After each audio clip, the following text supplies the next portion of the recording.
LAC की तस्वीर इस वक्त हम आपको दिखा रहे हैं। एलएसी से बहुत बड़ी खबर इस वक्त, और उस खबर की तस्दीक की तस्वीरें कर रही हैं जो इस वक्त आप देख रहे हैं। हमारे सहयोगी मधुरेंद्र हमारे साथ जुड़ चुके हैं जो लगातार डिफेंस को कवर करते रहे।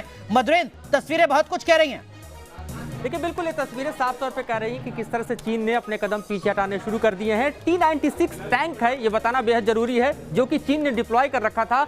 और फिंगर 4 से किस तरह से पहला टैंक, दूसरा टैंक और फिर तीसरा टैंक, इस तरह से चीन के जो टैंक्स हैं T-96 वो पीछे मुड़ने लगे हैं, फिंगर 8 की तरफ मूव करने लगे हैं। फिंगर 8 तक ही अब चीन अपनी सेना का डिप्लॉयमेंट रख सकेगा। ये साफ साफ भारत और चीन के समझौते में तय हुआ है। इस समझौते में ये भी साफ है कि किस तरह से दोनों ही देशों के कमांडर डिसएंगेजमेंट के प्रोसेस को आगे बढ़ाएंगे और वेरीफाइड मैनर में आगे बढ़ाएंगे। ये बात बिल्कुल स्पष्ट तौर पर सदन पटल से रक्षा मंत्री राजनाथ सिंह ने कही है।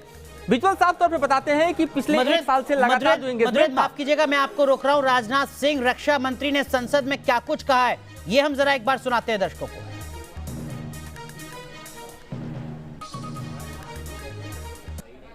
तो देखिए, हम आपको लोकसभा की तस्वीरें दिखा रहे हैं जहां पर रक्षा मंत्री राजनाथ सिंह संबोधित कर रहे हैं। हमें हमेशा यह कहा है कि बाइलेटरल रिलेशन दोनों पक्षों के प्रयास से ही विकसित हो सकते हैं। हमने चीन को यह बताया है कि 3 सिद्धांतों के आधार पर इस समस्या का समाधान हम चाहते हैं। फर्स्ट, दोनों पक्षों द्वारा एलएसी को माना जाए और उसका आदर किया जाए।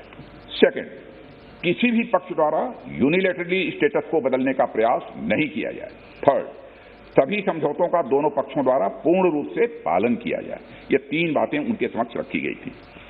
फ्रिक्शन क्षेत्रों में डिसएंगेजमेंट के लिए भारत का यह मत है कि 2020 की फॉरवर्ड डिप्लॉयमेंट जो एक दूसरे के बहुत नजदीक है, वे दूर हो जाएं और दोनों सेनाएं वापस अपनी अपनी अस्थायी एवं मान्य चौकियों पर लौट जाएं।